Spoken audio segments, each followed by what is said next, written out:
Good morning, good afternoon, or good evening, wherever you are in the world, and welcome back to United Daily Update, your home for everything Manchester United. Before we dive into today's content, make sure you smash that subscribe button and hit that notification bell so you never miss an update. Trust me, you're going to want to stay until the very end of this one because we've got some breaking news, tactical insights, and bold predictions that could change everything. Here we are on Sunday, January 11th, 2026, and Manchester United are facing what could be the most crucial moment of our season. This afternoon at 16:30 Greenwich Mean Time, we take on Brighton and Hove Albion in an FA Cup third-round clash at Old Trafford. But this match means so much more than just cup progression. Just 5 days ago, the club parted ways with Ruben Amorim after 14 months in charge, leaving him with the lowest win percentage of any Manchester United manager in the Premier League era. Now, club legend Darren Fletcher has been handed the reins on an interim basis, and this is his second game in charge after that frustrating 2-2 draw with Burnley in midweek. This is about pride. This is about our only realistic route to silverware after crashing out of the Carabao Cup to League Two Grimsby Town, and most importantly, this is about showing the world that Manchester United still have fight left in them. But here's where it gets absolutely fascinating, and this is why you need to stay with me until the end. We've got exclusive lineup predictions from our expert writers that are causing massive debate in the United community. We're talking about bold selection calls that could make or break our season. Should a certain 18-year-old sensation get his first start after that incredible cameo that had pundits comparing him to Phil Foden? Should our veteran midfielder be dropped despite his legendary status? And what about the tactical revolution that our caretaker manager is planning? I'm going to break down 3 different expert predictions, reveal the shocking statistics that nobody is talking about, and give you my own controversial starting 11 that I guarantee will have you heading straight to the comments section.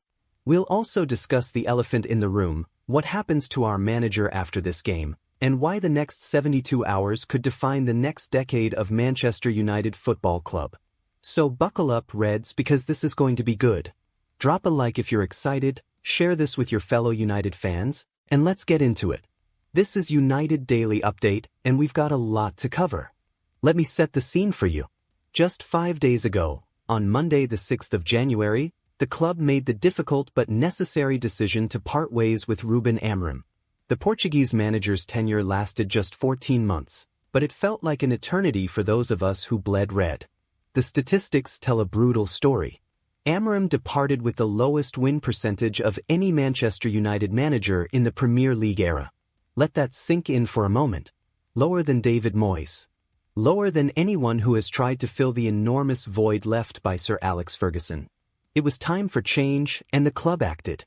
Step forward, Darren Fletcher. Our very own legend, the Scottish warrior who won 5 Premier League titles under Sir Alex, the man who bled for this badge for 20 years, has been handed the reins on an interim basis. Fletcher, who has been coaching our under-18s this season, found himself thrust into the spotlight in the most unexpected of circumstances. His first game in charge came on Wednesday night at Turf Moor, where United drew 2-2 with Burnley in a match that had everything. Goals from Benjamin Šeško, who grabbed a brilliant brace, Bruno Fernandes back in the squad, and a cameo from young Shea Lacey that had pundits purring. But 2 dropped points nonetheless, extending our winless run to 3 matches.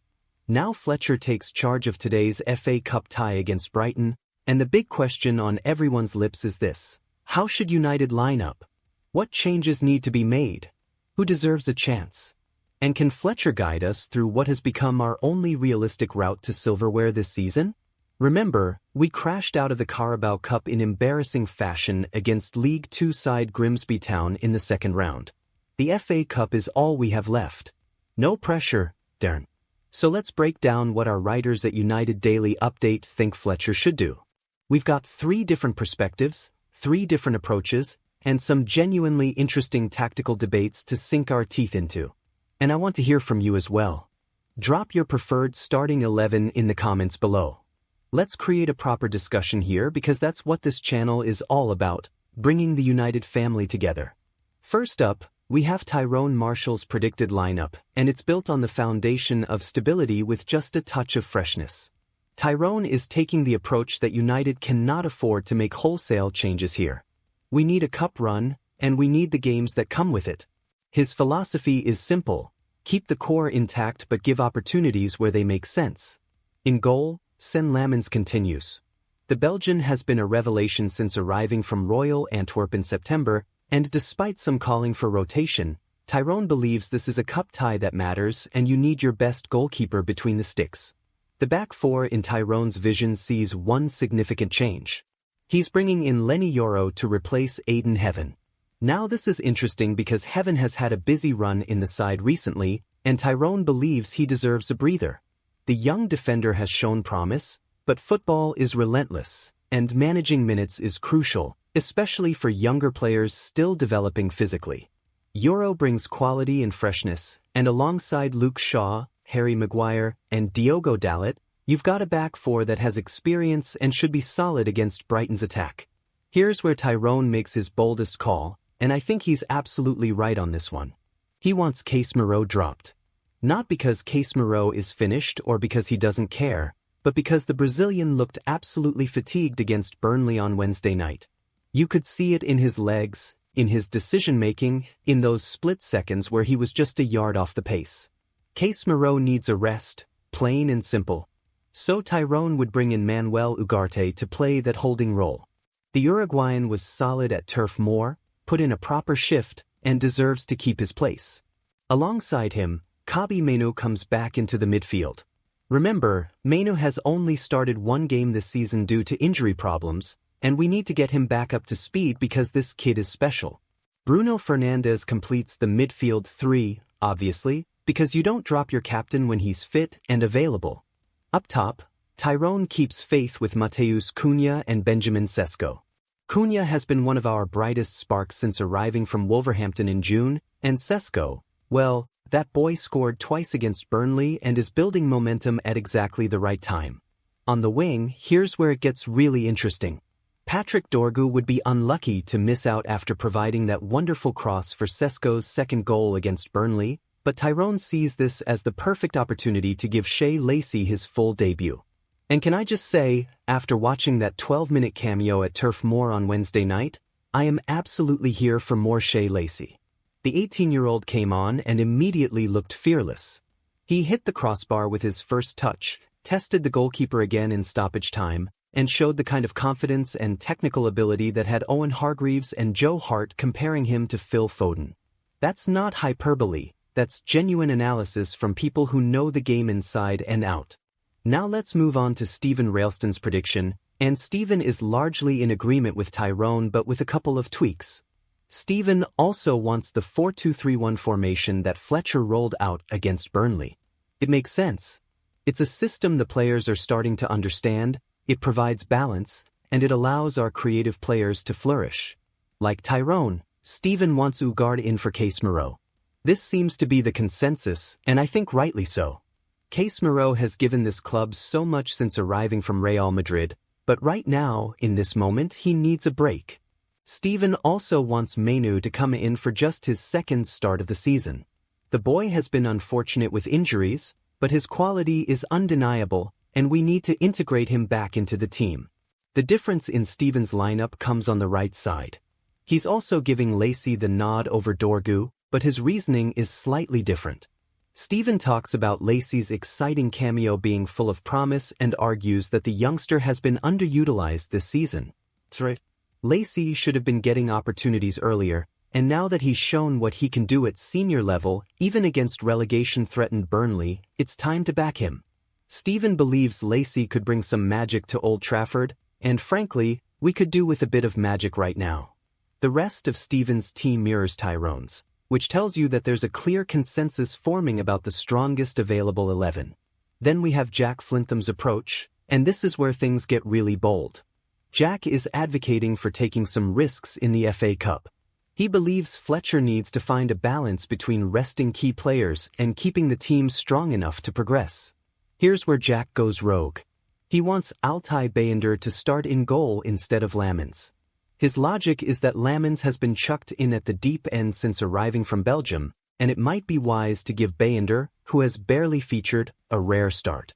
I can see both sides of this argument. On one hand, Bayender deserves game time and needs to stay sharp. On the other hand, this is a cup competition that represents our only route to silverware. Do you really want to be rotating your goalkeeper in that situation?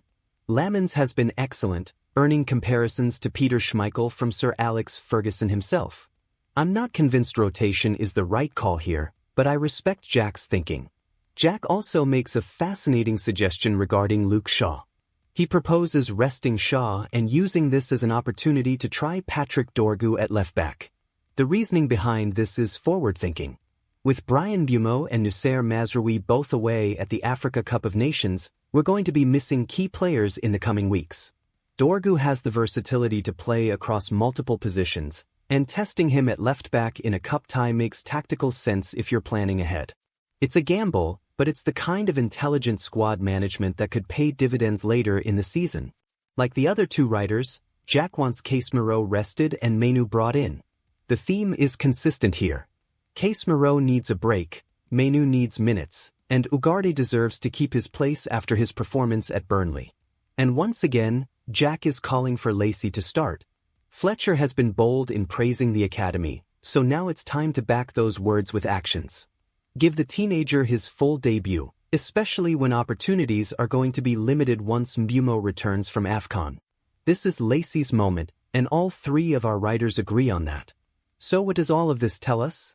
Well, there's a remarkable consensus forming here. Regarding Casemiro out. Mainoo back in the starting 11. Shea Lacey given his chance to shine. And Šeško continuing up front after his brace.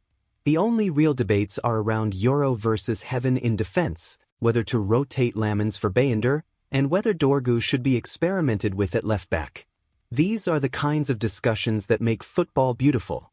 There's no right or wrong answer, just different approaches based on different priorities. Let me give you my take on all of this, and then I want to hear yours.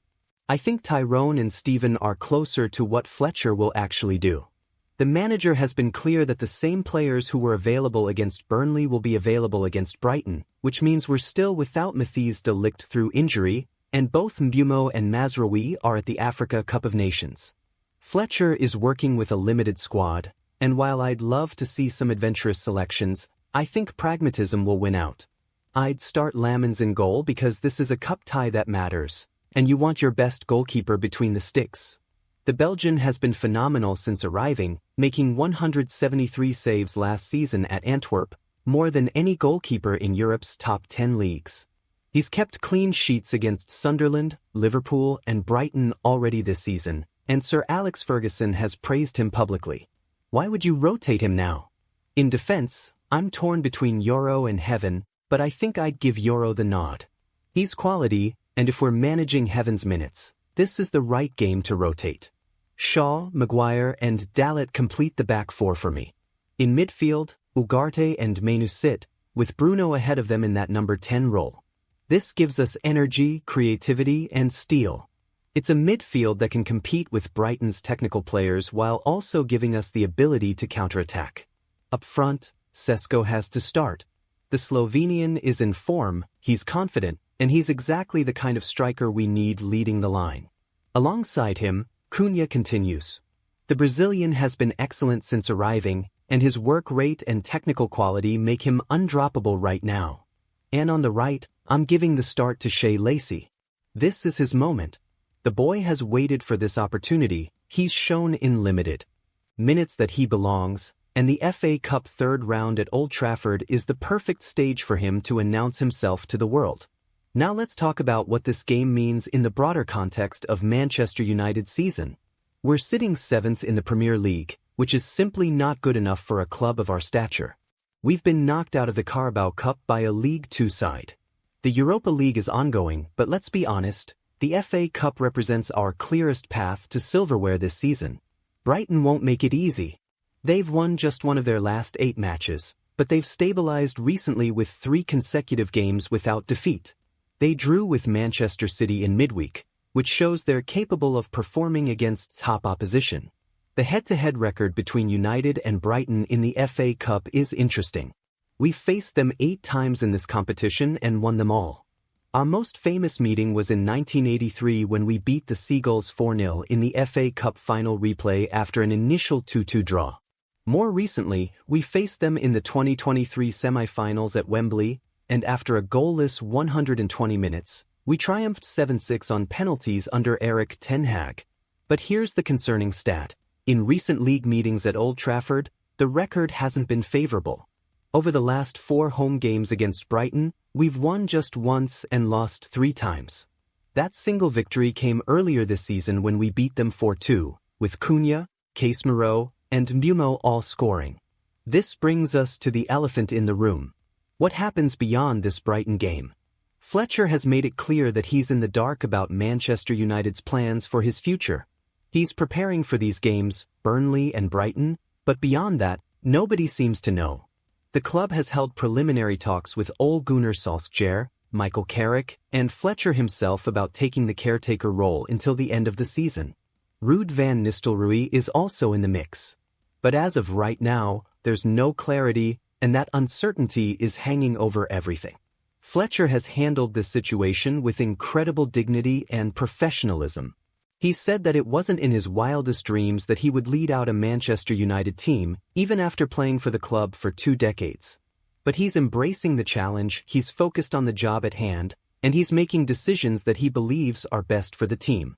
Whether that means throwing in a young player like Lacey or resting a veteran like Casemiro, Fletcher is showing that he has the tactical awareness and the courage to make big calls. What we need from the players this afternoon is simple. We need energy, we need commitment, and we need quality. Brighton will come to Old Trafford with a game plan. Fabian Hürzeler has already said he'll freshen up his side and take the competition seriously. They'll be organized, they'll be difficult to break down, and they'll look to exploit any defensive frailties we've shown this season. We've conceded in 13 of our last 14 matches, which is a damning statistic for a club that used to pride itself on defensive solidity. But we have quality in our ranks. Bruno Fernandes is back and fit, which is massive for us. The Portuguese maestro is our captain, our creator, and our leader. We need him at his best. Šeško has shown in recent weeks that he can be the striker we've been crying out for. His movement is intelligent, his finishing is clinical when he's confident, and those 2 goals against Burnley will have done wonders for his self-belief.